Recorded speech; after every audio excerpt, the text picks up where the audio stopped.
예, 그럼 지금서부터 8회 1분과 지역 경쟁력 강화를 위한 협력과 상생의 네트워크, 지역 발전과 지역사회 역량 강화 세션을 시작하도록 하겠습니다. 어, 2023 한국 정책학회 학예학술대회 및 국제학술대회의 대표 세션으로서 저희가 아주 지역 경쟁력 강화를 위해서, 특히 지역사회 역량 강화를 위해서 세 분의 발제자를 모셨습니다. 우선 소성규 고대유 교수님, 예, 양평 사역장 주변 지역 주민 이주 방안 연구를 중심으로 살펴난 상생협력 정책 지원에 대해서 발표를 해주실 거고요. 두 번째는 전남대학교 유근표 교수님께서 지역 다문화 가정의 문화 변동과 사회적 지지 효과에 대해서 발제를 해주시겠습니다. 유근표 교수님, 예, 예. 마지막으로는 강수진, 김주경 제주대 교수님께서 지역 상생 발전을 위한 세대 간 갈등 영향 요인 분석, 제주 특별자치도를 중심으로 발제해 주시겠습니다. 그리고 저희가 이 세션에 세 분의 아주 현재 제일 열심히 활동하고 계시는 세 분의 토론자를 모셨습니다. 우선 제 좌측으로 동국대 백왕빈 교수님 모셨습니다. 예. 다음으로는 연세대 유상혁 교수님 모셨습니다. 예. 단국대 김강민 교수님 모셨습니다. 예. 저희가 시간은 저는 사회를 맡은 성균관대학교 박형준입니다. 예. 저희가 시간이 한 1시간 20분인데 각각 교수님별로 한 15분 정도씩 발제해 주시고 나머지 그다음 시간 저희 토론을 갖는 시간을 갖도록 하겠습니다. 우선 고대유 교수님 부탁드리겠습니다. 예, 안녕하십니까. 발표를 일단 첫 발표를 시작하게 된 대진대학교 고대유라고 합니다. 저는 이제 포천시에 아시아 최대 규모의 그 영평 사격장이라고 일명 로드리게스 사격장이 있는데 이 사격장이 1954년도에 만들어졌고 지금 현재 70여 년 동안 1년에 적어도 200여일 이상 사격을 주간 야간 이렇게 하고 있습니다. 그래서 이제 그 주변 지역에 있는 주민들이 소음과 그리고 소위 말하는 유탄 그리고 도비탄 이런 피해를 호소하고 있는 실정이고, 그래서 중앙 정부와 그 주민들 간의 어떠한 주장과 그리고 이해관계에 따른 갈등 이런 것들을 어떻게 해소할 수 있는지에 대한 방안을 발표하고자 합니다. 그래서 말씀드린 내용대로 서론에서 이제 주민들이 70여 년 동안 지속적으로 이제 소음 피해 등을 호소하고 있는데 현재까지 정부 차원의 보상은 주민들을 크게 만족시키지 못하고 있는 실정이라서 크게는 이제 주민들을 이주하는 방안까지 고려해보고, 그래서 이주 비용과 그리고 또 주민 인식 조사 이런 것들을 종합해서 결론에서 갈등 저감 방안에 대한 제언을 하는 것을 이 연구 순서로 진행하고자 합니다. 자, 그래서 연구의 아까 말씀드렸던 시간적 범위는 지난 70년이고 공간적 범위는 결론적으로 이제 포천시에서도 영중, 영북 그리고 창수면 일대 9개 리가 대상이 되겠습니다. 그리고 이 연구는 이제 문헌 조사부터 그리고 사례 연구 그리고 현장 방문과 그리고 서베이 조사 그리고 실제로 주민들 이주를 원하는 분들에 대한 주민들 같은 경우에는 이제 이주 비용이 얼마나 추정되는지 그런 내용들까지 계량적으로 살펴보았습니다. 그리고 이 연구가 2019년도 당시에 이제 사격장 사용일 일수가 연평균 275일이고 그리고 주간뿐만 아니라 야간까지 이루어졌습니다. 그리고 훈련 활동 같은 경우에는 아주 큰 소음을 내는 헬기 사격 같은 경우에는 2019년 기준으로 2018년도쯤에 야간 헬기 사격은 실시하지 않는 것으로 저희가 파악을 했습니다. 그리고 이제 이 아시아 최대 규모인 이 사격장의 이제 피해 유형 같은 경우에는 직접적으로 이제 뭐 가축 유산을 주장하는 주민분들도 계셨고, 그리고 이제 실제로 이제 탄이 멀리 벗어나는 조준되지 않은 뭐 유탄이라든지 아니면 다른 물체에 부딪혀서 2차적으로 날라오는 도비탄 이런 것들도 31건 정도 내부 자료로 파악이 되었습니다.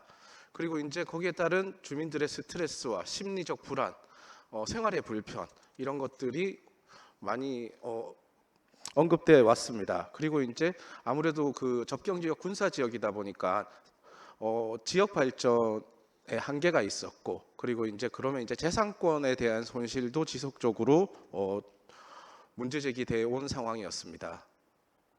그리고 이제 소음 피해 관련 기준 같은 경우에는 지금 이제 웨클이라든지 이런 새로운 피해 기준이 생겨서 크게 언급드릴 부분은 없지만, 저희가 지금 이 내용 같은 경우에는 실제 이 과업을 수행하면서 피해 지역이 어디인지를 조사를 했고, 그래서 기존의 국방부 연구와 그리고 이제 포천시의 그 피해 자료, 그리고 2016년도에 경기연구원에서 사전 연구를 수행한 결과를 종합해 가지고 세 개면에 9개리가 구체적인 피해 구역이라는 것을 저희가 결론 내리고, 이 지역에서 약 4천여 명 가까이 되는 주민들을 대상으로 그중에서 약 10% 정도 되는 336명을 대상으로 설문조사를 수행하였습니다.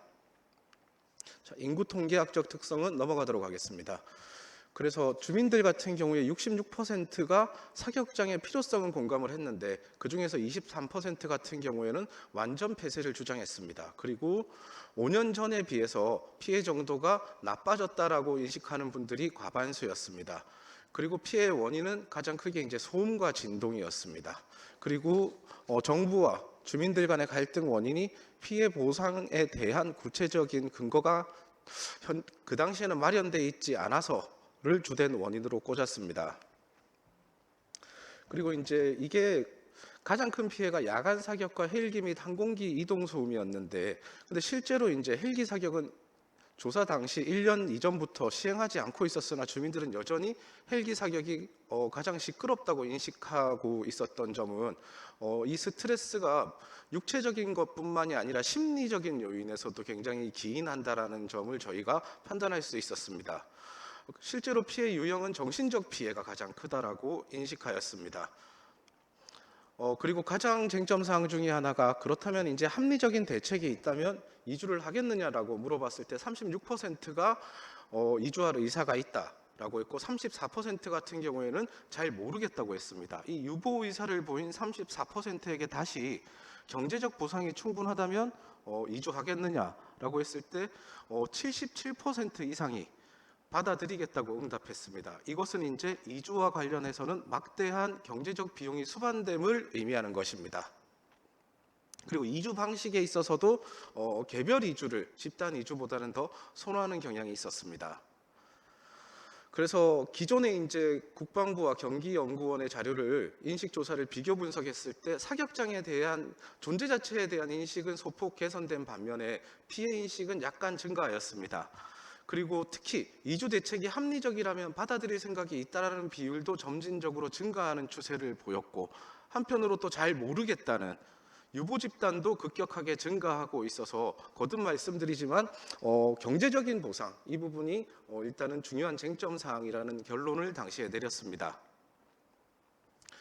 그리고 이주 대상 주민 추계를 했는데, 이것은 이제 실제로 여기 이제 계신 분들 4천여 명 가까이 되는 분 중에 아까 이주 의사가 있다고 하신 32%가 그 비율을 적용했을 때 그러면 실제로 한 1,320명 정도는 현실적으로 이주할 의사가 있는 분이고, 여기서 최대는 이제 유보 집단 비율까지 고려한 비율이 2,293명이었습니다. 그래서 이 비율과 그리고 이제 국토부 보상 사례를 적용했을 때 최소 비율 1,320명이 전원 이주할 경우에 이주 대책비와 농업 보상비로 4,228억 원 정도로 이론적으로 추정이 되었습니다. 결국에 그러면 여기서 이제 전체 4천여 명 가까이에 적용할 경우에는 조 단위의 비용이 추정되는 것으로 저희가 결론을 내렸습니다. 그래서 이제 갈등의 원인 같은 경우에는 지역 주민들의 사격장의 필요성에 대해서는 분단의 현실에 따라서 인식을 하지만, 거기에 따른 주민의 삶의 질 저하에 대한 보상이 주민들은 충분하지 않았다고 인식을 하는 것 같아 보였습니다. 그에 따라서 정부나 기관에 대해서 불신감이 장기간 노출되어 왔습니다. 그리고 특히 이제 그 대응성의 문제인데, 어떠한 애로사항이나 문제점이 있었을 때 아무래도 이제 정부도 그 부분에 대해서 조치를 해주고, 어떠한 그때그때 어떠한 보상을 해주려고 해도 이게 재원이라든지 그런 부분과 연관된 것이기 때문에 행정적, 관료제적 한계로 인해서 제대로 된 보상이 적시에 이루어지지 못했다는 점도 많았고, 그리고 또 순환보직 특성상 담당 공무원이 이제는 그 1, 2년 정도 어느 정도 소통이 되어간다 싶으면 어느 날 갑자기 또 다른 공무원으로 바뀌어져 있어가지고 다시 원점으로 돌아가는 부분도 주민들의 애로사항으로 호소하는 부분 중에 하나였습니다. 그래서 사격장 존재 자체의 주민 수용성을 확보하기 위해서는 일단은 그 피해 구역을 명확히 식별하고, 사실은 이게 또 어떤 분의 주장이었는데 어떤 집 같은 경우에는 피해 구역으로 선정이 됐습니다. 근데 그 옆에 있는 바로 이웃한 집은 피해 구역으로 벗어남으로써 이게 약간 좀 그 과학적 객관적 기준이 부족하다라는 인식이 한 4년 전에 있었습니다. 그래서 명확한 피해 구역을 식별하고, 그래서 소음 측정을 통해서 피해 구역이 1차적으로 식별이 되면 우리 집 같은 경우에는 왜 안 되냐 이런 이의 제기를 하면 또 소음 지도를 다시 새롭게 그리면서 장기적으로, 그리고 수용 가능할 만한 피해 구역을 정확히 식별한 다음에, 그리고 거기에 따른 보상을 현실적으로 그리고 합리적으로 단계적으로 실시할 필요가 가장 우선순위라는 생각이 들었습니다. 그리고 특히 이제 야간 사격 같은 경우에는 작은 소음에도 주민들이 더 민감해질 수 있는데 최대한 그 빈도를 조절하고, 그리고 또 야간 사격이 있을 시에는 아주 일찍부터 미리미리 사전에 공지하는 것도 세부적인 수단이 될 수 있다라는 인식의 전환이 필요한 것 같습니다. 그리고 이제 주민들과 군과 갈등이 계속 지속되는 이유 같은 경우에도 어떠한 그 소통의 채널을 주민들이 어려워하는 측면이 있었습니다. 예를 들어서 피해가 있고 스트레스가 있었을 때 당장 이제 뭐 군청이라든지 면사무소에 찾아가면 그분들도 이제는 그 피해에 공감을 하고 잘 들어주긴 했으나, 또 이제 지자체로서는 또 할 수 있는 능력이 또 선이 명확하기 때문에 그럼 어디 가서 얘기해야 되는지 모르겠다라는 것과, 그래서 주민들과 1대1로 소통할 수 있는 채널을 맞추는 것이 가장 중요하다고 생각했습니다. 그래서 그 당시 저희가 제언했던 거는 포천시와 그리고 국방부라든지 경기도와 한라인을 구축하고 원스톱 서비스로서 주민들이 어떤 스트레스나 애로사항이 있으면 거기에 대해서 어떻게 조치되고 있고 언제쯤 조치를 완료할 수 있는지를 확실히 대응성 있게 적시에 답해주는 것이 무엇보다 필요하다는 생각이 들었습니다. 주민들이 피해 자체도 있지만 여기에 대해서 어떠한 소통의 채널이 너무 좀 복잡하고 막연하기 때문에 수반되는 스트레스도 상당했던 것으로 그 당시에 저희가 파악을 했습니다. 그리고 향후 과제로서 만약에 주민 이주를 고려한다면 세종시라든지 기업도시 그리고 댐 건설 사업 등에서는 이주 단지를 조성하는 경우에 생활 대책의 일환으로 상가 용지를 공급하고 있습니다. 그래서 사격장도 만약에 이주를 고민하고 실제로 이렇게 하나의 대안으로 생각한다면은 주민들이 단순히 재산권 아니면은 뭐 그 주거 공간뿐만이 아니라 실제로 이제 그 상업 활동을 할 수 있는 수단까지도 복합적으로 고려할 필요가 있다라는 겁니다. 그리고 거듭 말씀드리지만 이주는 막대한 비용을 수반하기 때문에 그 비용을 생각했을 때 주민들에게 어느 정도까지 보상을 해줄 수 있는지도 균형적인 관점에서 필요하다는 것입니다. 그리고 이제 재원 마련이 가장 중요한데 기존에는 이제 그 항공기와 관련된 소음과 관련된 기준을 일괄적으로 적용했는데 2019년 법이 통과돼서 2020년 11월 27일부터 군소음법이 별도로 만들어졌다는 점은 하나의 고무적인 부분입니다. 그리고 또 이제는 소송 없이 주민이 실질적으로 피해를 입고 민원을 하면 지자체 단체장의 판단에 따라 가지고 즉시 보상을 해줄 수 있는 것도 법으로 개정을 한 점도 약간 그 진화된 측면이라고 할 수 있습니다. 그리고 끝으로 이제 주한미군 공여구역 주변 지역 등 지원 특별법도 약간 조금 더 디테일하게 접근할 필요가 있습니다. 이 법 같은 경우에는 이제 군사시설에 주한미군과 관련된 군사시설에 있는 소위 말해서 좀 낙후된 지역에 이제 재원을 투자해 줄 수 있는 법인데 이 법에 따라서 이제 재원이 집행될 때 SOC 사업 위주로 추진하는 경우가 많아서 사실은 이제 이 연구 대상이었던 영평 사격장 주변 지역 3개 명과 9개 리 같은 경우에도 이 법의 공간적 범위로 속해 있는데 실질적으로 SOC 사업 위주로 되다 보니까 사격장 주변 지역이 실질적인 혜택을 받지 못하는 경우가 있어서 이 법에서 사격장 주변 지역에 조금 더 어떠한 다양한 문화, 관광, 레저 이런 복지와 같은 예산들을 더 투입할 수 있다라는 조항을 별도로 좀 특별히 규정하면 재원 확보에 큰 도움이 될 것 같다라는 생각이 들었습니다. 발표는 여기까지 마치겠습니다. 예, 감사합니다. 정말 저희가 한번 지금 최근에 많이 나타오는 이 지역 갈등 사례에 대해서 다시 한번 고민해보는 그런 아이디어를 주는 연구인 것 같습니다.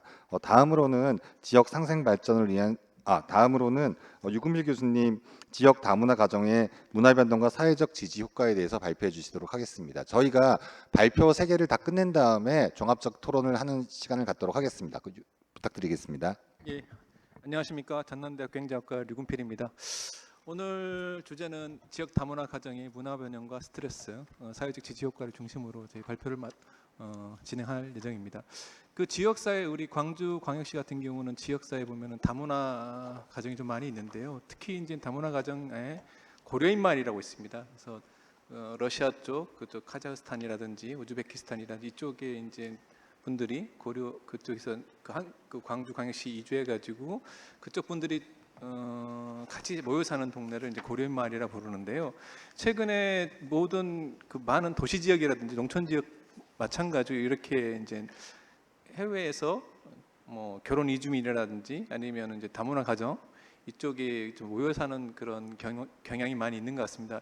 예를 들면 제 고향인 충남 태안 같은 경우도 친구들 얘기 들어보면은 태안의 옛날 구도심이 지금 이제 다문화 가정으로 많이 채워지고 있고 신도시가 이제 오히려 그 기존에 있던 태안 시민들은 오히려 신도시 쪽으로 지금 많이 옮겨가고 있는 상황이라 합니다. 그러면은 이제 지역적인 측면에서 이런 다문화 쪽 가족이 사람들을 어떻게 보면 우리 지역 사회에 잘 융합시키고 통합시키고 어떻게 보면 잘 이렇게 우리 지역사회 시민으로서 어떻게 같이 잘 상생할 수 있을까, 이런 부분은 현실적인 가장 큰 고민이라고 생각됩니다. 그래서 제 주제는 뭐냐면은 쉽게 생각하면은 그러니까 쉽게 설명드리면 이겁니다. 특히 논문의 주요 대상은 결혼 이주민입니다. 그러니까 다문화 가정이 대부분에 보면 결혼 이주민인 경우가 많이 있습니다. 예를 들어서 필리핀이라든지 특히 대부분 중국이라든지 이쪽 그 동남아시아 쪽 결혼하셔가지고 옮겨서 이제 결혼하셔서 한국에 정착하는 케이스가 많은데 이런 분들을 이제 결혼 이주민이라고 그 결혼 이주민을 통해서 이제 결혼한 후 그 자녀들이 태어나면 이제 다문화 학생이라고 이렇게 부릅니다. 근데 가장 큰 문제는 뭐냐면은 지금 현장에서의 그런 다문화 이 정책 자체가 우리가 보면은 이분들 한국의 동화 정책으로만 이끌고 있습니다. 그러니까 한국 문화를 이해하고 그러니까 즉 예를 들면은 필리핀 출신의 그러니까 필리핀 그 어머니의 그런 그 결혼 이주민이 한국에 와가지고 어떻게 한국 사람으로 살까에 대해서 우리 다문화 정책이 많이 포인트가 되어 있습니다. 그렇다면 이런 문화 변형 자체에서 이분들이 그런 스트레스가 없을까요? 제 연구의 논문은 그러니까 다문화 이 문화 변형 과정에 스트레스가 발생하고 그러면 어떻게 다양한 형태의 문화 변형이 있을 수가 있습니다. 예를 들어서 자기의 원래 문화에 있던 원주민 그러니까 원래 문화를 지키고 또 한국 문화를 받아들이는 경우, 아니면은 원주민 원래 그런 고유 문화를 지키고 한국 문화를 거부할 경우, 이렇게 다양한 문화 변형의 형태가 있을 수가 있는데요. 이런 문화 변형 형태가 어떻게 스트레스를 영향을 주는지 이런 부분에 제 연구의 포인트가 맞췄다고 생각하시면 될 것 같습니다. 두 번째로 이제 조절 효과의 중심으로 볼 수 있겠는데요. 많은 그 스트레스 이론 중에 대부분이 그러니까 그 스트레스 커핑이라고 부르는데, 여러분이 많이 스트레스를 받았을 때 대부분의 사람들은 스트레스를 줄이기 위해서 이렇게 적극적으로 리소스를 활용하는 것을 이제 코핑이라고 부릅니다. 예를 들면 여러분이 막 스트레스 받으면 누구는 뭐 운동을 하거나 아니면 뭐 음악을 듣거나 이런 적극적인 활동을 하는데, 그러면은 이제 지역 다문화 가정에 그 사람분들이 스트레스 받을 때 이제 스트레스 커핑이 주로 많이 이제 얘기되는 게 이제 지역 사회 지지입니다. 그러니까 리소스를 그러니까 지역 사회 지지라고 얘기할 수 있는, 예를 들면 이럽니다. 그러니까 뭐 소셜 네트워크라든지 인적 관계망이라든지 아니면은 뭐 지역 사회의 어떤 지원 프로그램이라든지 이런 프로그램이 과연 이분들의 문화 변형하는 과정에서의 스트레스를 줄일 수 있을까, 이런 부분에 대해 이런 측면에 이 연구가 초점이 맞췄다고 생각하시면 될 것 같습니다. 그럼 본격적으로 제 논문을 발표하도록 하겠습니다. 저 연구 질문은 크게 두 가지가 있습니다. 문화 변형의 형태가 문화 적응 스트레스에게 영향을 과연 주는가? 두 번째, 사회적 지지는 문화 적응 스트레스에 긍정적인 영향을 주는가? 이 두 가지 큰 연구 질문을 갖고 연구를 시작했습니다.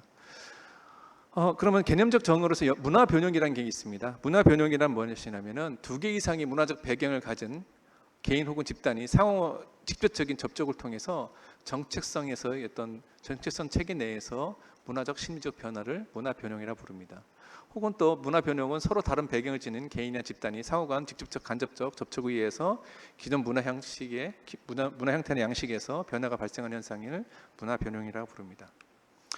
그러면 이제 많은 이론이 있는데 특히 많이 활용되는 게 존 베리의 Acculturation Theory입니다. 문화 변형 이론인데 그 베리의 문화 변형 이론은 크게 문화 변형 형태는 네 가지 형태로 있다고 말하고 있습니다.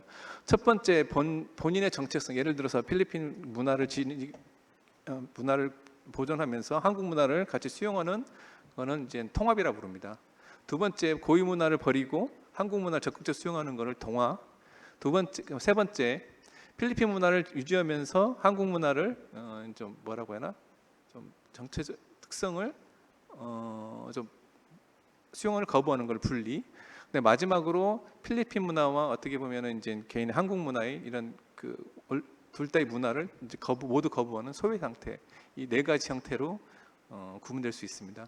문화 변형 이론에 따르면 크게 이제 문화 변형 과정에서 스트레스가 발생한다고 얘기를 하는데요.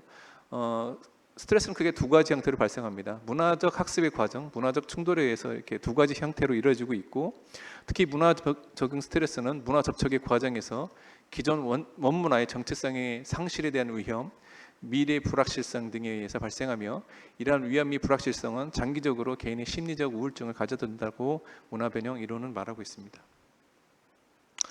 그래서 일반적으로 그러면 다양한 아까 이 네 가지 문화 변형의 형태가 있는데요. 그러면 이러한 문화 변형 형태에 어떻게 영향을 줄 수 있는가? 베리의 그 문화 변형 이론에 따르면은 일반적으로 소외 전략이 문화 적응 스트레스에 가장 부정적인 영향을 주는 반면에 통합 전략은 문화 적응 스트레스에 긍정적인 영향을 준다고 말하고 있습니다. 그래서 또 한 실증적 연구에 따르면 미국 내 외국 출신의 대학 학생들 표본으로 문화 변형 전략에 따른 문화 변형 스트레스 평균값을 비교한 결과 소외가 가장 스트레스가 높았고요. 그다음 순으로 분리, 적응, 그다음 통합이 가장 스트레스가 낮았습니다.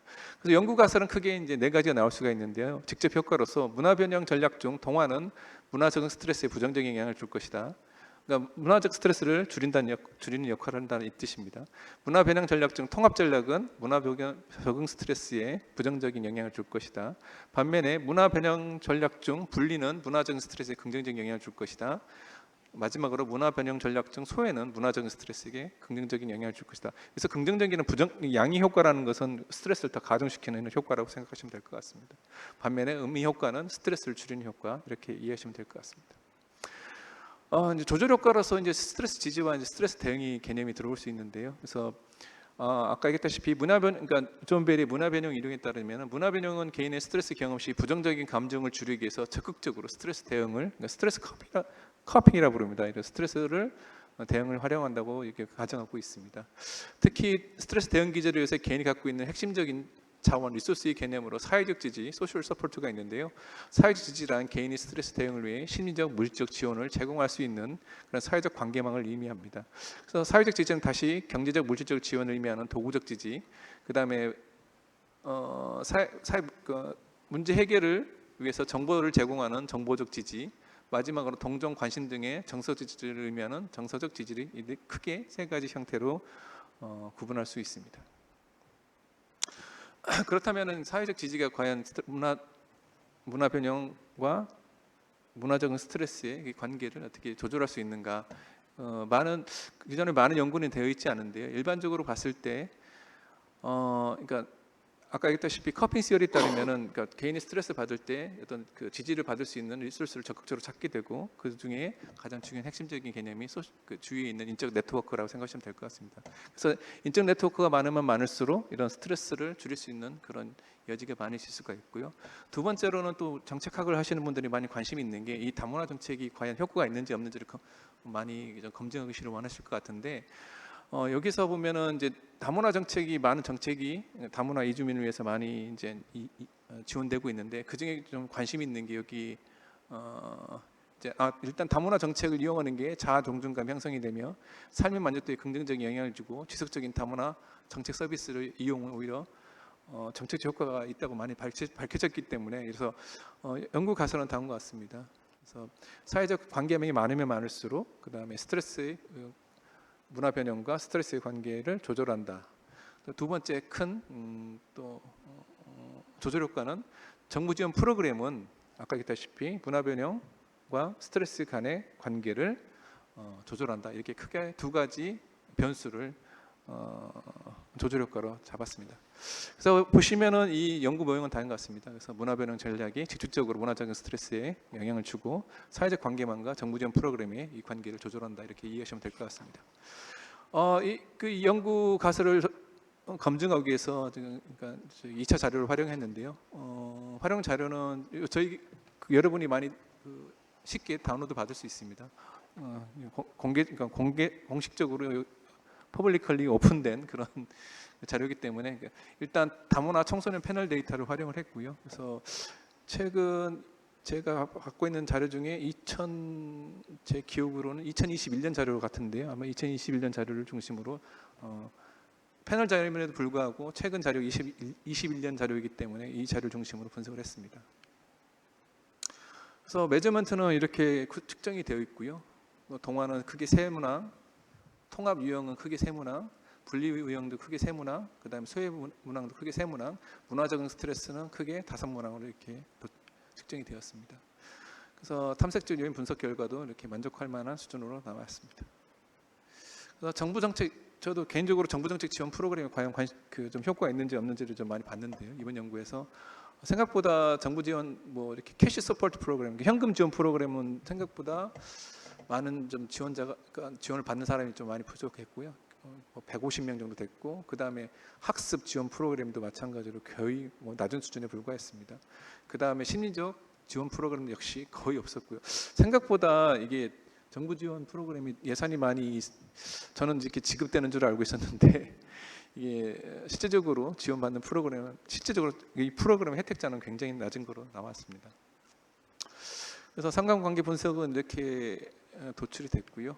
그다음에 회귀 분석 결과는 이제 이겁니다. 보시면은 통제 변수는 크게 이제 그 두 부모 변수는 뭐냐면은 두 부모 모두 이제 그 다문화 가정일 경우, 그다음에 동거라는 것은 부모님과 아버님과 어머님 모두 같이 살 경우, 그다음에 이혼 가정은 또 이렇게 이제 0으로 더미 처리했습니다. 동거 가정은 1루, 가구 원수는 이제 같이 사는 경우가 몇 명이 같이 사는지, 그다음에 소득 수준, 거주 연수 이렇게 크게 5가지 통제 변수를 했습니다.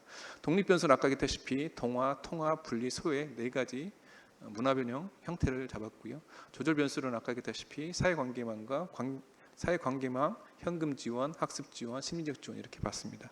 그래서 모델 1, 2, 3, 4, 5를 보시면은 거주 연수가 이렇게 부정적인 통계적으로 유의하기 굉장히 부정적인 효과가 있음을 확인할 수 있습니다. 즉, 그러니까 오래 살면 살수록 스트레스를 줄이는 효과를 확인할 수 있었고요. 두 번째, 독립 변수를 보시면은 동화를 제외한 통합은 스트레스를 줄이는 효과를 통계적으로 유의한 변수로 이게 통합의 유형이 문화 변형 스트레스를 줄이는 데 굉장히 유의한 변수로 나왔고요.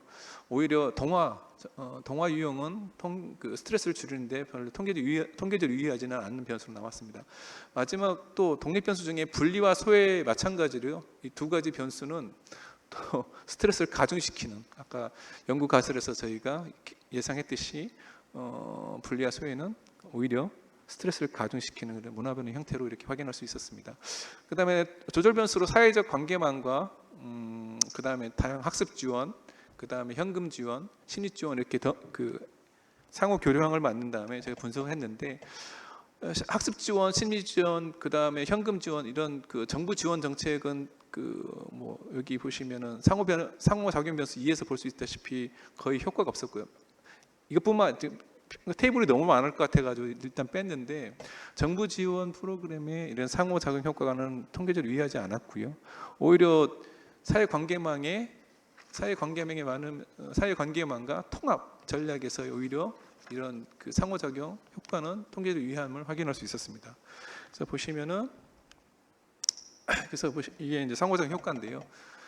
그룹은 이제 높은 그룹과 이 그룹이라는 건 소셜 네트워크 그룹이 이제 사회적 관계망이 굉장히 많은, 그러니까 1표준 편차 평균값보다 1표준 편차 이상인 그룹을 이제 하이로 잡았고요. 이게 보시면은 여기 하이 그룹 이렇게 보시면은 여기 나와 있고, 그 다음에 로우 그룹은 표준 평균에서 1표준 편차 이하의 집단을 로우 그룹 잡았습니다. 그래서 사회적 관계망이 굉장히 많은 그룹과 사회적 관계망이 적은 그룹을 이렇게 구분해서 그 인터랙션 효과를 봤는데요. 그래서 독립 X축은 이제 통합의 수준, 그다음에 Y축은 이제 스트레스입니다.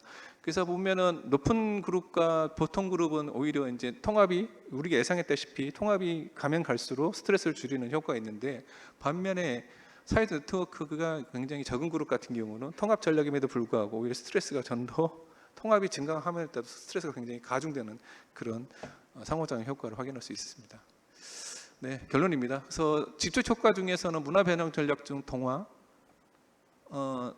전략은 통계적으로 굉장히 유의한 영향을, 동화는 통계적으로 유의한 변수가 아니었고요. 오히려 통합은 문화적인 스트레스에 어떻게 줄이는 효과가 통계적으로 유의하게 줄이는 효과를 확인할 수 있었습니다.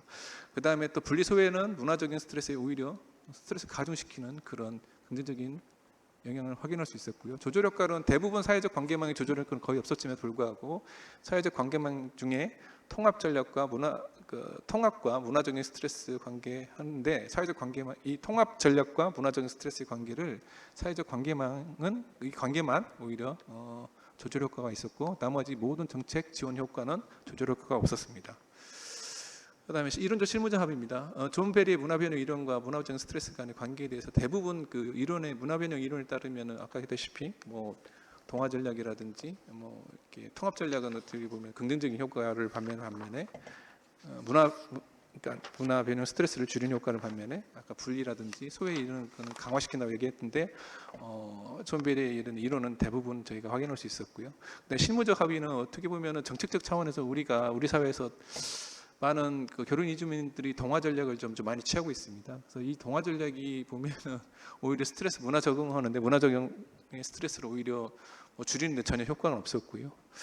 오히려 어떤 통합이라든지 이런 부분에 어떤 그 어떻게 보면은 고유의 문화를 지키면서 어떤 새로운 한국 문화를 같이 이제 융합할 수 있는 그런 통합 전략이 오히려 스트레스를 줄이는 데 효과가 있을 거라고 좀 판단이 되고요. 마지막으로 정책 지원 프로그램이 생각보다 많은 효과가 거의 아예 없음을 나왔는데, 이 부분은 저희가 한 번 더 정책적 측면에서 어떻게 과연 좋은 프로그램을 만들 수 있을까 더 깊은 논의가 필요할 것 같아 보입니다. 이상으로 발표를 마치도록 하겠습니다. 예, 감사합니다. 아주 결과가 흥미롭게 나왔는데요. 나중에 또 여기에 대해서 저희 서로 논의해봤으면 좋겠습니다. 마지막으로 김주경 교수님 발제 부탁드리겠습니다.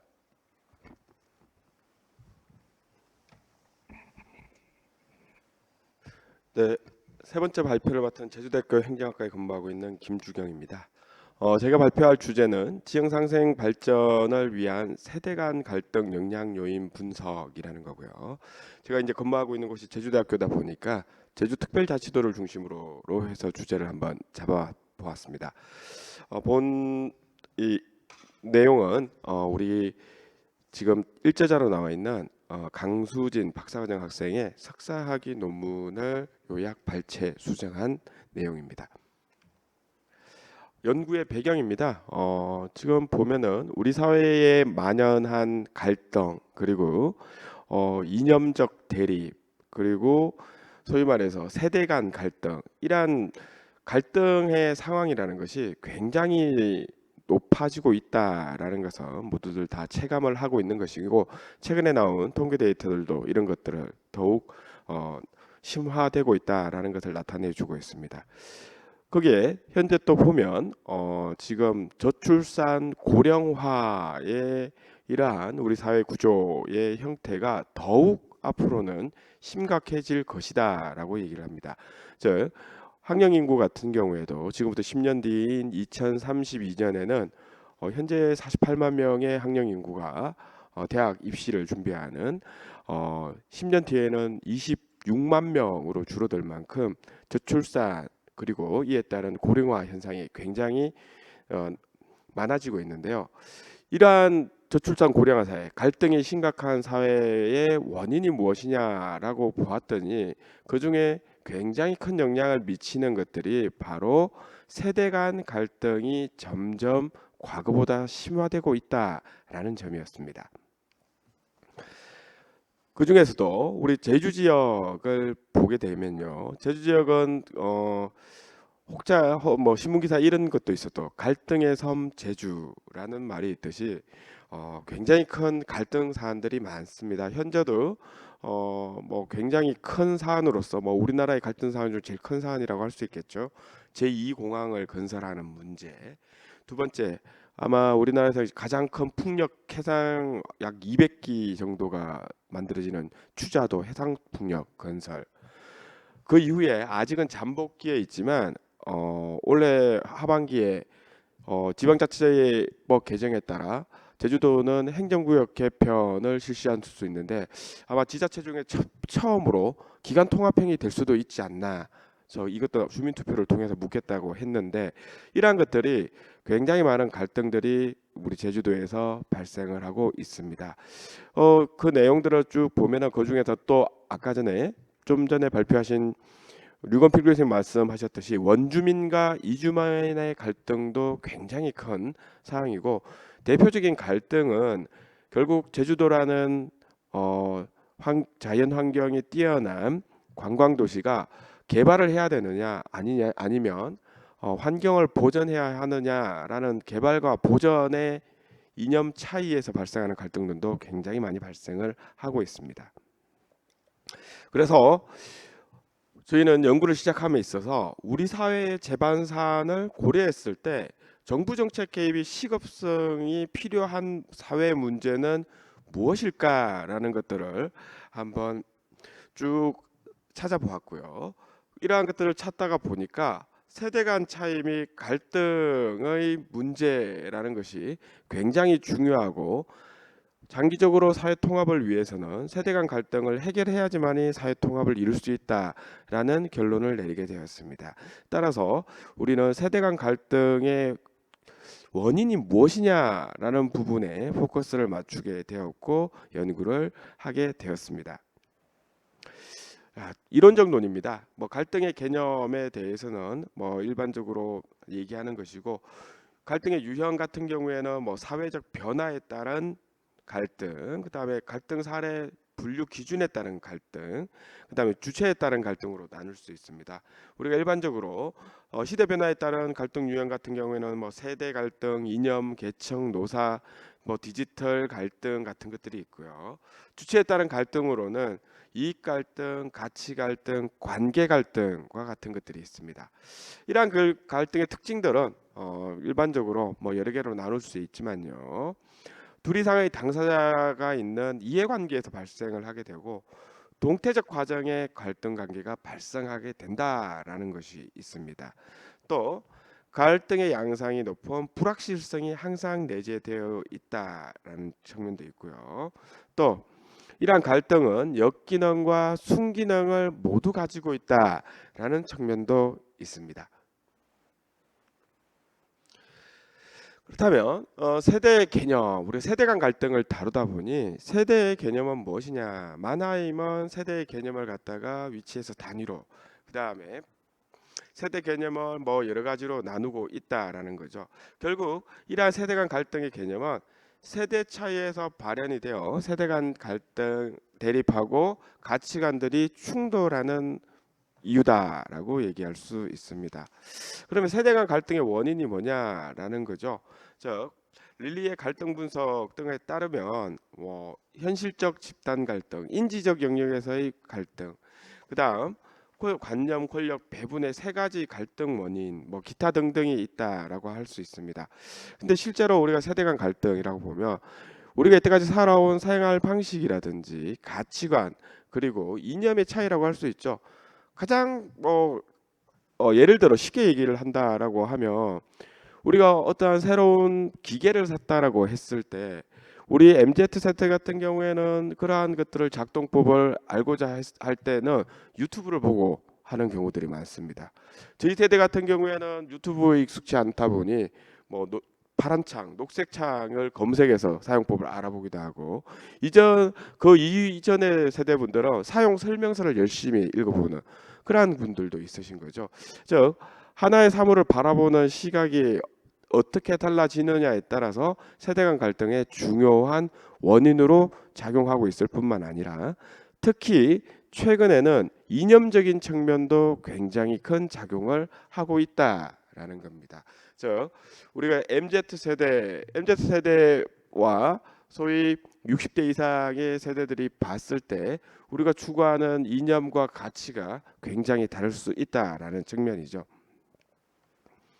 그래서 저희는 이러한 세대 간 갈등 인식에 어떻게 하면 세대 간의 갈등을 점점 심하다고 느끼느냐, 그러면 여기에 영향을 주는 요인이 무엇이냐를 찾아서 5개로 구분을 해 보았습니다.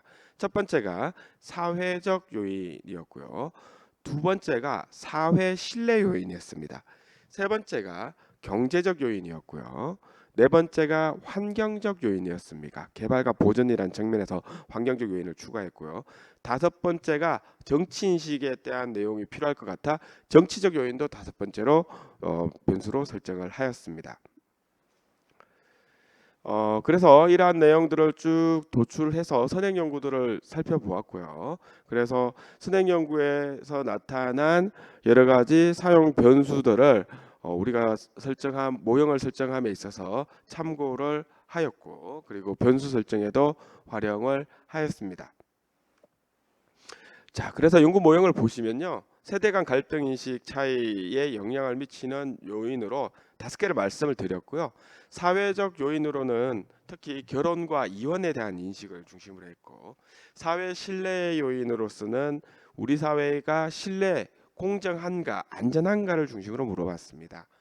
경제적 요인으로는 취업, 고용, 복지에 대해서 물어봤고, 환경 요인은 환경 문제에 대한 관심, 정치 요인은 정치 참여라는 측면에서 질문을 만들어서 독립 변수로 활용해 보았습니다. 전체 500명의 제주도민을 대상으로 해서 설문조사를 실시하였고요. 이 데이터는 엠브레인 퍼블릭이라는 리서치 회사에 의뢰를 하여 인터넷 조사 방식으로 조사한 샘플 표본이 된다라는 겁니다. 그래서 성별, 연령, 우리가 또 결혼, 이혼 여부 등도 있기 때문에 혼인, 학력, 거주 기간 같은 것들도 우리가 일반적인 조사 대상의 특성으로 포함을 하였습니다.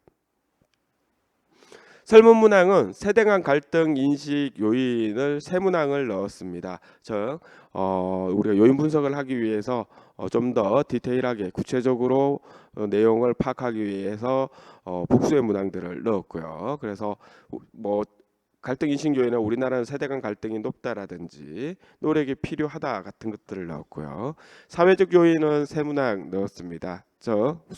사회나 국가 발전을 위해 내 개인적 이익을 희생할 수 있느냐와 같은 내용들이었고요. 사회 신뢰 요인은 우리 사회 신뢰에 대해서 신뢰한다라든지 우리 사회가 공정한 사회라고 생각한다라는 문항들을 넣었습니다. 경제적 요인으로는 청년들의 취업난이 심각한 수준이다라는 내용들과 제주도 청년의 취업난은 심각한 수준이라는 것들을 넣었고요. 환경적 요인으로는 제주도의 환경오염에 대한 문제, 보전의 문제들을 넣었습니다. 정치적인 요인으로는 정치에 대한 관심과 투표, 의견 개진의 내용들을 중심으로 설문 문항을 작성하였습니다. 그래서 총 6개의 항목을 봤더니 세대 간 갈등 인식을 보시면 거의 4점대가 넘어가는 것도 있고 3점 후반, 4점 조금 안 되는 굉장히 세대 간 갈등이 높다라고 인식을 하고 있고요. 그 다음에 사회적 요인에 대해서 물어봤더니 평균 정도, 보통 정도의 대답을 하였습니다.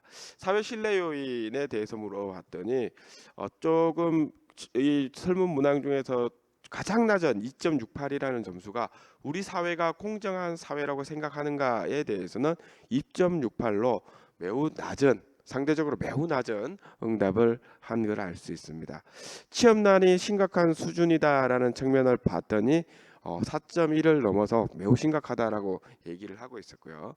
환경적 요인 같은 경우에도 환경 상황이 심각한 수준이다라는데 거의 많은 동의를 하고 있었습니다.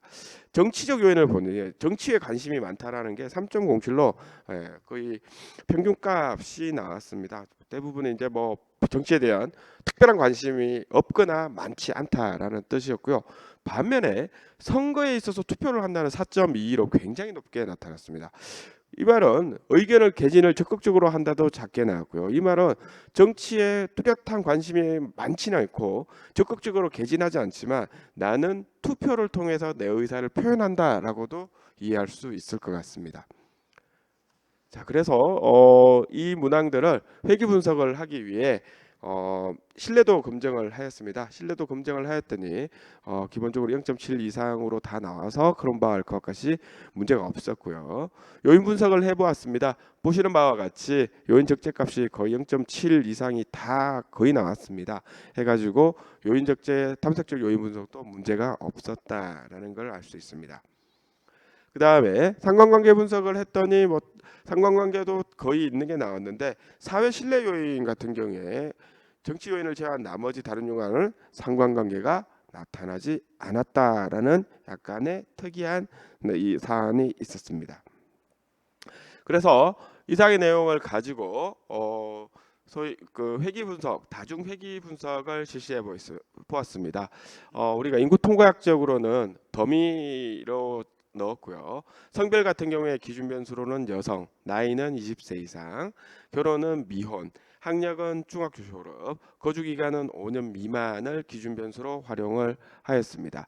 그래서 보시는 바와 같이 했더니 정치적 요인을 제외하고 사회적 요인, 사회 신뢰, 경제, 환경적 요인이 우리 세대 간 갈등에 중요한 영향을 미치는 요인으로 나타났다라는 것과 인구 통계학적 특성 요인은 별다른 유의한 값이 나타나지 않았다라는 겁니다. 특히 여기서 보면 사회 신뢰 요인 같은 경우에 마이너스 베타 값이 마이너스가 나왔는데요. 처음에 질문지에서도 봤듯이 사회 신뢰 요인은 긍정적인 문항으로 되어 있기 때문에 해석을 하면 사회 신뢰도가 높을수록 세대 간 갈등은 낮을 것이다라는 거에 가설이 채택이 되는 그러한 사항입니다. 자, 그래서 결론을 말씀을 드리면요, 사회 문제를 해결하기 위해서는 국민들의 소위 인식이 다양하다는 점을 인정을 해야 되고요. 이러한 가치관이 다양한 것을 인정하고 공유하기 위한 소통 창구 확대가 필요하다라는 겁니다. 두 번째로는 사회 전반적으로 신뢰와 공정성을 높이기 위한 노력이 필요하다라는 겁니다. 즉 공정성에 대한 얘기가 굉장히 우리나라 인식이 낮게 나왔던 걸 봤을 때는 우리 사회가 아직 공정하지 못하다는 인식이 팽배할 뿐만 아니라 이러한 것을 해결하기 위한 제도적 장치들도 마련되어야 한다라는 것이죠. 마지막으로 앞에서 보시면은 회계 분석에서 유의미한 값 중에 경제적 요인의 베타 값이 굉장히 높습니다. 결국 경제적 요인이 세대 간 갈등에 큰 영향을 주고 있다라는 것을 반증하고 있는데요. 따라서 우리가 MZ 세대뿐만 아니라 고령화 사회에서 퇴직한 분들을 포함한 소위 중장년층도 경제적으로 서로 공평하고 공정하고 일한 만큼 소위 벌 수 있는 그러한 구조를 만드는 것이 굉장히 중요하지 않나라는 결론을 내릴 수 있습니다. 이상으로 발표를 모두 마치도록 하겠습니다. 감사합니다. 예, 감사합니다. 어떻게 사회자의 가장 큰 덕목이 시간을 잘 관리하는 건데 오늘 발제자분들께서 너무 시간을 잘 맞춰주셔서 감사합니다. 그러면은 저희가 세 분의 토론자들이 각각 맡으신 논문에 대해서 말씀해 주시면 감사하겠습니다. 우선 백왕빈 교수님 부탁드리겠습니다. 예, 안녕하십니까. 동대학교 행정학과 백광입니다. 저는 이제 그 고대열 교수님이 발표하셨던 영평 사격장 주민 이주 방안에 관한 연구를 중심으로 살펴본 상색 협력 정책 지원에 관해서 말씀드리겠습니다. 고대우 교수님이 말씀하셨던 이 이제 사안 같은 경우 사실 지역 내에서 지역사회 내에서의 어떤 군 시설 입지나 아니면 군 시설 사용에 관해서 주민 간의 갈등을 어떻게 해결하는지 해결 방안에 대한 어떤 내용들 그리고 실질적인 어떤 정책 제언들이 나와 있는 것 같아서 그런 부분에서 큰 의미가 있었다고 생각을 합니다. 특히 이제 군 입장 혹은 이제 국가 입장에서 이런 영평 사격장과 같은 군 시설이 이제 들어옴에 따라서 아니면 그 시설 때문에 주민들이 피해를 입는 과정에서 이걸 해결하기 위해서 정확하게 어느 정도의 비용이 들 수 있는지를 주민들을 또 대상으로 설문을 시행을 했고 또 주민들 유형별로 구분을 한 이후에 그리고 각각 세부적인 항목별로 구분을 해서 전체적으로 여기에 대한 정책 비용이 어느 정도 드는지 어떤 비용 산정 부분에서 추계를 했다는 부분에서 실질적으로 이제 군에서 이런 연구 방안을 활용할 수 있는 다양한 이런 활용 방안들이 있고 그런 면에서 시사점을 줄 수 있다라고 생각을 하고요. 특히 이제 연구 부분에서 좀 제가 재밌게 봤었던 거는 지역 주민별로 이 정책을 도입을 하고 비용을 이주 비용에 대해서 산정을 할 때 긍정적인 사람도 이주의 어떤 정책에 대해서 긍정적인 의견을 주는 그룹도 있었지만 부정적으로 이 이주에 대해서 반대하는 그룹들도 있습니다. 근데 고대 교수님 발표하셨던 내용 중에서 어떻게 하면 이런 그 부정적인 그룹들을 설득하고 그리고 이분들에게 어떤 정책적인 효과를 이렇게 할 수 있는지를 설명을 하면서 신뢰관계 구축, 라포를 통해서 이들에게 어떤 상생 협력에 할 수 있는 방안으로 이런 부분들을 제시를 했다는 면에서 참 의미가 있는 것 같고요. 그래서 중장기적으로 어쨌든 많은 예산이 들어가는 어떤 이런 정책인 만큼 장기적으로 어떤 이렇게 이주 비용이 드는 내용들에 대해서는 지원뿐만이 아니라 단기적, 중기적으로는 이런 이주 대상 주민들을 상대로 해서 신뢰관계 회복, 라포를 형성을 하고 이런 분을 설득하는 부분이 이제 필요할 거고요. 그리고 또한 다양하게 그러니까 어떤 이주에 대한 뿐만이 아니라 그 안에서 이분들에게 어떤 다양한 서비스를 제공하거나 아니면 이분들에게 필요한 어떤 그런 것들을 군이나 아니면은 지자체 그리고 국가에서 제공해 줄 수 있는 안들에 대해서 또 고민하는 것들이 필요하다고 생각이 들었습니다. 네, 이상 토론 마치겠습니다. 예, 감사합니다. 다음은 유상혁 교수님 부탁드리겠습니다. 유근필 교수님들 이렇게 논문으로 이렇게 많이 찾아뵙다 직접 이렇게 뵈서 너무 반갑습니다. 그 유근필 교수님께서 그동안 그 인사 쪽으로 연구를 많이 하신 걸로 알고 있는데요. 오늘 이 논문은 조금 인사하고는 좀 다르게 지역의 다양성에 관련된 논문을 써주셔서 또 많이 배울 수 있는 기회였습니다. 크게 좀 세 가지 측면으로 먼저 말씀을 드리고 싶은데요. 첫 번째 측면은 현재 나와 있는 논문의 어떤 발전 방향을 조금 감히 말씀을 드리고 싶은데 통제 변수와 관련된 부분입니다. 통제 변수 측면에서 이런 이주민들이 어느 지역에서 왔는지 또 어느 지역에 한국에 와서 거주를 하고 있는지 또 이분들의 직업이 무엇인지 이런 부분들 아마 좀 데이터에 있지 않을까 싶어서 이런 부분들이 같이 통제가 됐을 때 문화 변형에 따른 스트레스 요인이 조금 달리 나타날 수 있을 것 같다는 생각이 들어서 그런 통제 그 변수와 관련된 부분을 좀 한 가지 언급을 해드리고 싶었고요. 그다음에 두 번째가 꼭 연장선상에서 그 인터랙션 텀에서 통합 부분은 통합과 이제 관계망 부분이 이제 유의미하게 나왔는데 그게 생각하고는 좀 다르게 이제 스트레스를 오히려 이제 늘리는 방향으로 그래서 관계가 많고 통합이 될 때 오히려 스트레스가 증가하는 방향으로 이제 나타났는데 그게 왜 그렇게 나타났을까에 대한 좀 어떤 질적인 측면에서의 분석도 같이 필요하지 않을까라는 생각이 들었습니다. 이제 두 번째는 좀 다른 방식으로 이 논문에 대한 좀 의견을 드리면은 문화 변용이라는 틀을 통해서 스트레스에 대한 요인들을 한번 분석을 해보셨는데요. 이 문화 변용이라는 내용 자체가 저는 좀 신선했고 굉장히 좀 재밌게 읽었습니다. 그런데 그 각각의 이제 문화 변용의 네 가지 차원들을 측정하신 내용들을 보면은 이제 그 외국 그 다문화 가정에 오신 분들이 누구와 사귀는지 어울리는지 또 이해를 하는지 어떤 인간 관계와 관련된 내용이었어요. 그러니까 이게 어떤 문화 그 자체라기보다는 사람과의 관계를 통해서 우리 지역 같은 동포 사람들과 뭐 더 많은 이야기를 나누는지 아니면 한국 사람과 더 많은 관계를 맺는지 이런 내용이어서 최초의 그 문화 변형의 내용 그 자체하고는 약간의 괴리가 있지 않나라는 생각이 들었고요.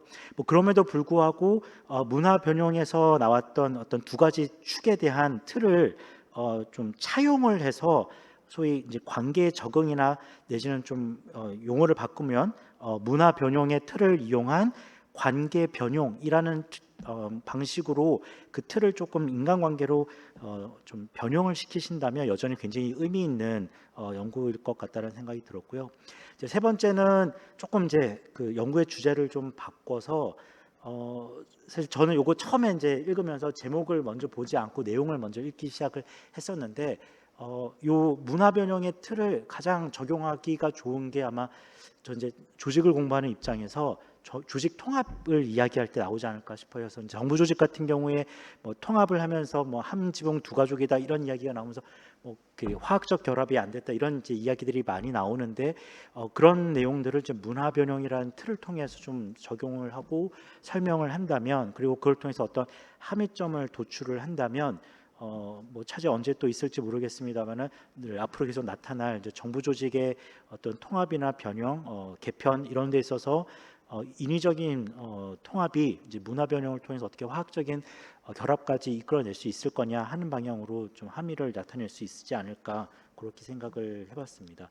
그리고 그냥 한 가지만 더하자면 다양성 측면에서 소위 지역의 이제 역량과 발전의 이 문화라고 하는 것이 굉장히 큰 의미를 줄 수 있을 텐데 이런 그 문화 변형이라는 틀을 통해서 지역의 역량과 발전 우리 이 세션에 이제 그 제목이 지역 역량 발전이 있기 때문에 소위 우리가 다양성이 늘어나면 그 다양성을 가지고 있는 조직이나 사회가 어떻게 발전할 것이고 역량이 굉장히 개발이 될 것이다라는 이제 이야기들이 나오는데 이런 문화 변형의 틀을 통해서 좀 거시적인 지역의 발전까지도 한번 연구의 후속적인 측면에서 접근을 한다면 또 굉장히 가지를 많이 빠져나갈 수 있는 연구가 될 수 있을 것 같다라는 생각을 전달해드리면서 토론을 가름하겠습니다. 예, 유상혁 교수님 감사합니다. 마지막으로 김강민 교수님 부탁드리겠습니다. 안녕하세요. 저는 지역 상생 발전을 위한 세대 간 갈등 영향 요인 분석이라는 주제로 발표하신 김중현 교수님의 연구 내용을 토론하도록 하겠습니다. 먼저 세대 간 갈등이라는 주제로 최근에 트렌드에 좀 부합하는 연구를 해주셨고 특히나 사실 아까 발표자분께서 말씀해 주셨지만 제주도 환경이라는 부분들이 있어서 어떻게 보면 우리나라 갈등의 대표적인 실험 공간이 아닐까라는 생각이 들 정도로 되게 심각한 갈등이 되게 많이 발생하고 있는 곳이기도 하고요. 사실 저희가 일부 데이터베이스를 구축한 기관의 를 토대로 봤을 때 제주도는 0.8%밖에 안 되는 갈등의 빈도가 있음에도 불구하고 갈등의 상한 성격들이 환경 갈등이라던가 또는 정치 이념화된 부분들의 갈등의 요인들이 가치적인 측면들의 갈등들이 많이 발생하면서 갈등에 대한 강도가 높게 나타나는 걸로 알고 있습니다. 이런 환경 안에서 활동을 하고 있는 우리 세대들에 대한 부분들을 살펴봤다는 측면에서 어떻게 보면은 갈등에 대한 세대 간의 갈등을 좀 더 정확하게 볼 수 있는 그런 환경적 요인이 되지 않았을까라는 생각이 듭니다. 최근에 있어서 사실 갈등이라는 부분들이 좀 많이 바뀌었습니다.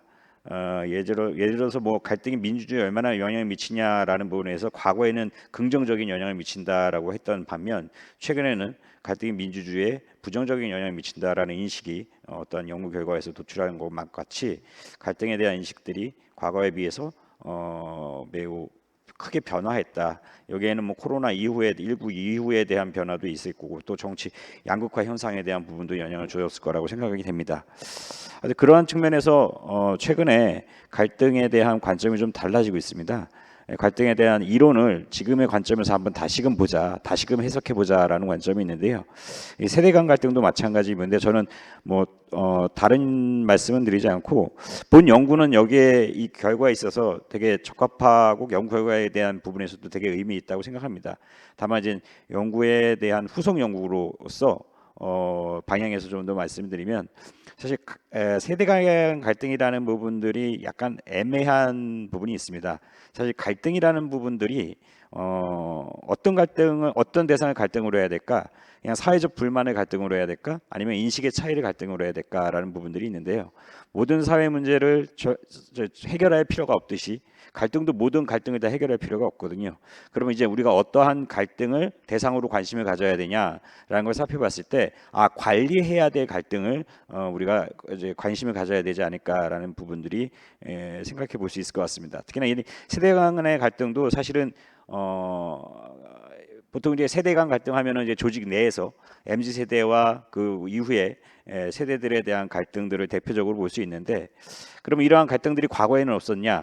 과거에보다 지금 SNS나 또는 인터넷으로 이러한 갈등의 구체적인 사례가 하나 공유되면서 갈등이 심각하구나라고 인식할 수도 있는 부분들이 나오는 그러한 차이도 있고요. 또 갈등이라는 부분들이 사실 조직 내의 갈등이나 가정 내의 갈등에 대한 부분들은 구체화되어 있지 않는, 즉 약간 치부라는 것 때문에 드러나지 않는다는 점에서 갈등의 수치를 알 수 없다라는 부분들의 좀 한계도 있습니다. 그러한 면에서 우리가 다음 후속 연구에서는 이러한 세대 간의 갈등에 대한 구체적인 부분들을 좀 더 유형화해서 제시를 해준다면 어떻게 보면은 이 세대 간의 갈등에 대한 좀 더 특징적인 부분을 들여다볼 수 있지 않을까라는 생각을 해봅니다. 더불어서 마지막으로 말씀드릴 부분은 여기 지금 연구의 모형을 보시면은 세대 간 갈등의 인식에 대해서 독립 변수들이 총 5개의 부분이 나오는데요. 이제 가장 중요한 것들이 이러한 요인들이 어떻게 해서 도출이 됐고 이 변수들 간에 있어서에 대한 관계가 어떻게 성립되었는지가 가장 중요한 기준이 되어야 할 것 같습니다. 물론 여기는 이제 PPT 형식이기 때문에 아마 제시해주지 않았을 것 같습니다. 이 논문 형식으로 나왔을 때는 아마 제시해 주실 것 같은데, 그러한 부분에 논문 형식으로 나왔을 때는 좀 더 구체적으로 제시해 준다면 세대 간의 갈등에 대한 이해에 좀 더 이해가 더 정확하게 되지 않을까라는 생각을 합니다. 예, 여기서 마치겠습니다. 예, 감사합니다. 그러면 저희가 한 지금 5분 정도, 6분 정도 남았는데 혹시 여기 토론자분들 말씀하신 것에서 발제자들 각각 한 1분, 2분 정도 코멘트 하실 거 있으면 하시는 걸로 하겠습니다. 역순으로 가가지고 그럼 김주경 교수님부터 시작하도록 하겠습니다. 네, 말씀해주신 내용들 이제는 관리해야 될 갈등들을 잘 구분하고 이거에 대해서 관리하는 방법들도 필요하다. 그리고 세대 간 갈등도 여러 가지의 종류들이 있다. 그죠? 조직 내에서 세대 간 갈등이 있을 수도 있고 우리 일반 사회에서 세대 간 갈등이 있을 수도 있습니다. 그러한 부분들을 갖다가 이제 한번 잘 나눠서 모형 설계를 한번 해보고자 하고요. 그리고 말씀하셨듯이 이제 이 변수의 도출 과정 실정 분석에서 가장 중요한 부분이죠. 이 도출을 어떻게 했느냐라는 부분은 제가 실제로는 PPT로 만들다 보니까 자세히 쓰지를 못했는데 풀텍스트로 쓴 데는 그런 것들을 좀 자세히 했습니다. PPT에도 좀 잘 설명을 했었어야 되는데 그런 부분이 좀 미진한 부분이 있었던 것 같습니다. 좋은 코멘트 감사드립니다. 예. 예, 감사합니다. 다음 고대일 교수님 부탁드리겠습니다. 토론자분 이렇게 교수님께서 말씀해주신 내용 잘 반영했고 좋은 내용 앞으로도 연구하는데 많이 반영하겠습니다. 그리고 이 발표 시점 자체가 2019년이라서 지금 현재 4년이 지난 시점에 많은 부분이 이제 또 포천시와 그리고 국방부와 많은 협의체도 직접적으로 현재 지금 구성됐고 간담회도 자주 하고 있고 또 뭐 포사격이라든지 아니면 뭐 헬기 사격 같은 경우에는 최대한 지양하고 또 사전에 주민들과 협의하여서 지금 진행하는 등 많은 발전 상황이 있어 왔습니다. 앞으로도 이 과제 그러니까 영평 사격장 이슈에 대해서는 원활하게 잘 다시 한번 해결됐으면 하는 바람으로 말씀을 마치겠습니다. 예, 감사합니다. 유근필 교수님. 예, 일단 제가 풀페이퍼를 못 드려가지고 유상현 교수님께 너무 죄송했는데 일단 좋은 코멘트 너무 감사드립니다. 한 가지 참 저도 이게 있구나 의견을 주셨던 게 조직통합에 있던 문화변형의 이런 이론을 프레임을 가지고 조직통합에 한번 적용하자. 저 생각지도 못했는데 이런 부분 한 가지 또 배워서 참 좋았던 것 같고요. 또 한 가지 의견 주신 인터랙션 이펙트가 왜 그럴까 저도 좀 연구 결과를 보고 나서 좀 많은 고민이 있었는데 제 개인적 생각은 그런 것 같습니다. 통합하려는 의지가 있는 사람이 그러니까 그런 겁니다. 그러니까 적은 사람의 이 소셜 네트워크를 오히려 중심적으로 이렇게 통합을 노력을 하는 게 더 좋아하는데 사람이 많으면 많을수록 이런 통합의 전략이 오히려 더 부정적이니까 사람이 많을수록 뭐 산에 간다 이런 느낌. 그래서 이렇게 효과가 발생하지 않았나 그런 생각을 했었거든요. 아무튼 좋은 의견을 바탕으로 해가지고 논문을 좀 지속적으로 발전시켜서 또 사회 뭐라고 하나 아까 의견 주신 지역 통합에 더 이바지했으면 하겠습니다. 이상입니다. 예, 감사합니다. 어떻게 보면 오늘 아주 의미 있는 세 분의 발표와 의미 있는 토론이 있었습니다. 지역 내 정부와 주민 간의 갈등, 그다음에 지역 내 다문화 간의 갈등, 또 지역 내 세대 간의 갈등.